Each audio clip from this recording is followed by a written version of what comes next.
Rais wa Marekani Donald Trump ametoa onyo lingine kwa taifa la Iran kuhusu hatua yoyote ya kijeshi kutoka kwa nchi hiyo yenye lengo la kuvuruga usafirishaji wa bidhaa za mafuta kupitia mlango wa safari za meli wa Hormuz. Trump katika ujumbe wake mtandaoni amesema ikiwa Iran itafanya chochote kinachozuia usafirishaji wa mafuta ndani ya mlango huo, basi itashambuliwa na Marekani mara 20 zaidi kuliko mashambulio yanayoendelea katika ardhi ya Iran kwa sasa hivi. We have a lot of Navy ships there. We have the best equipment in the world inspecting for mines. Again, most of their ships are down at the bottom of the sea, but we will hit them so hard that it will not be possible for them or anybody else helping them to ever recover that section of the world. Takriban 20% ya mafuta duniani hupita kwenye mlango huo wa bahari, na vita hivyo vimepunguza sana safari za usafirishaji mafuta baharini na kusababisha bei ya mafuta duniani kupanda.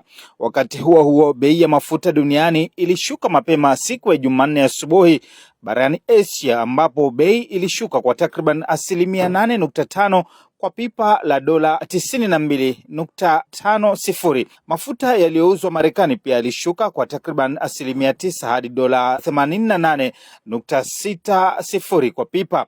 Kushuka huko kunafuatia matamshi ya rais wa Marekani Donald Trump siku ya Jumatatu kwamba vita vitaisha hivi karibuni. Wakati huo huo, mabalozi wa Umoja wa Ulaya wanafanya mkutano wa video na viongozi wa Mashariki ya Kati kujadili hali ya usalama katika eneo hilo. We will always defend and uphold the rules-based system that we help to build with our allies.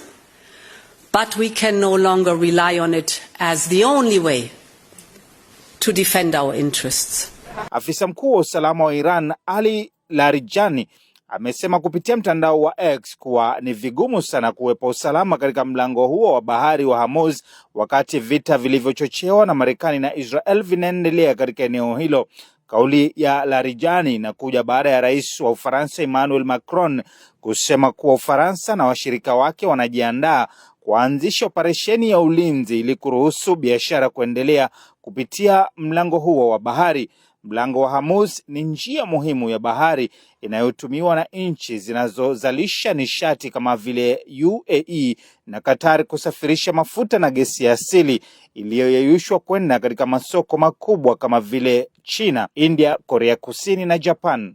Vita vinavyoendelea katika eneo hilo la Mashariki ya Kati sio tu vimeleta taharuki kote duniani, lakini pia katika sekta ya uchumi. Ikumbukwe kwamba eneo la Mashariki ya Kati hutoa mchango mkubwa wa mafuta kuelekea barani Afrika kupitia shirika la udhibiti wa soko la mafuta duniani OPEC. Kenya kama mataifa mengine imo hatarini kukumbwa na mfumuko wa bei za bidhaa kutokana na vita hivyo. Licha hakikisho kutoka kwa waziri wa kawi nchini Kenya Opiyo Wandayi kwamba Kenya ina hifadhi ya kutosha ya mafuta na gesi, kuna wasiwasi mkubwa wa Kenya kuathirika iwapo vita hivyo vitaendelea kwa muda mrefu. Nikiripotia Coco FM, mimi ni Joseph Jira.